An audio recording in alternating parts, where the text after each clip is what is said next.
मित्रांनो, जर तुम्ही नवीन कार घेत असाल तर एक मोठी चूक तुम्ही अजिबात करू नका. ती म्हणजे कारची एक शोरूम प्राईस पाहून बजेट ठरवू नका. कारण शोरूममध्ये गेल्यानंतर इन्शुरन्स, रजिस्ट्रेशन, ॲसेसरीज आणि इतर चार्ज मिळून बिल कितीतरी वाढू शकतं. आजच्या व्हिडिओमध्ये आपण पाहणार आहोत डीलरकडून कोणते चार्जेस येतात आणि कोणते चार्जेस देण्यापूर्वी तुम्ही काय प्रश्न विचारायला हवेत. तर सर्वात आधी आपण समजून घेऊया, एक शोरूम प्राईस ही कारची मुख्य किंमत असते. तर मित्रांनो, आपण सर्वात आधी समजून घेऊया एक शोरूम प्राईज नेमकं काय.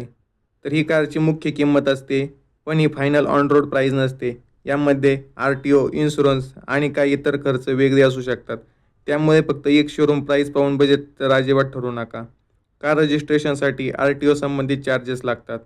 हे चार्जेस राज्य आणि वाहनाच्या किमतीनुसार बदलू शकतात. त्यामुळे डीलरने दिलेल्या कोटेशनमध्ये RTO चार्जेस किती आहेत हे तुम्ही एकदा नक्की तपासा. इन्शुरन्स हा कारचा परचेसमधला मोठा खर्च असू शकतो.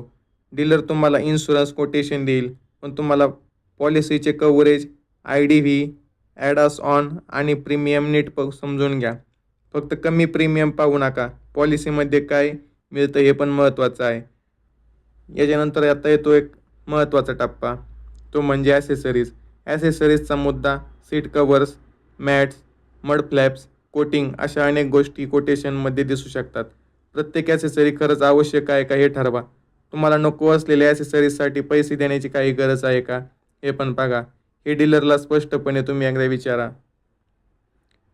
काही कोटेशनमध्ये हँडलिंग, लॉजिस्टिक किंवा डिलिव्हरी रिलेटेड चार्जेस दिसू शकतात. प्रत्येक चार्जचा स्पष्ट ब्रेकअप मागा. तो नेमका कशासाठी आहे हे विचारा.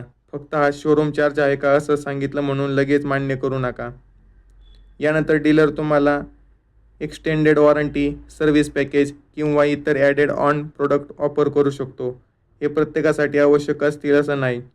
टर्म, ड्युरेशन आणि कव्हरेज समजून घेतल्यानंतर तुम्ही हा निर्णय घ्या.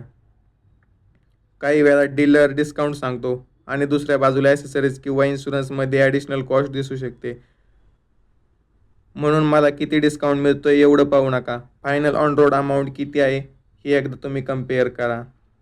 यानंतर डीलरकडून रिटर्न कोटेशन घ्या. त्यामध्ये एक showroom price, RTO, insurance, accessories, warranty किंवा सर्व्हिस पॅकेज आणि इतर सर्व चार्जेस वेगळे दाखवले आहेत का ते एकदा तपासा. दोन वेगळ्या डीलरकडून कोटेशन घेऊन कम्पेअर केलं तर निगोशिएशन करता तुम्हाला एकदा नक्कीच फायदा होऊ शकतो. निगोशिएशन करता एकदम किंमत कमी करा असं न म्हणता फायनल ऑन रोड प्राईजवर चर्चा करा. इन्शुरन्सचा पर्याय विचारा, अनवॉन्टेड ॲसेसरीज काढण्याबद्दल विचारा आणि प्रत्येक चार्जचा ब्रेकअप मागा. शक्य असल्यास कोटेशन लिखित स्वरूपातच घ्या.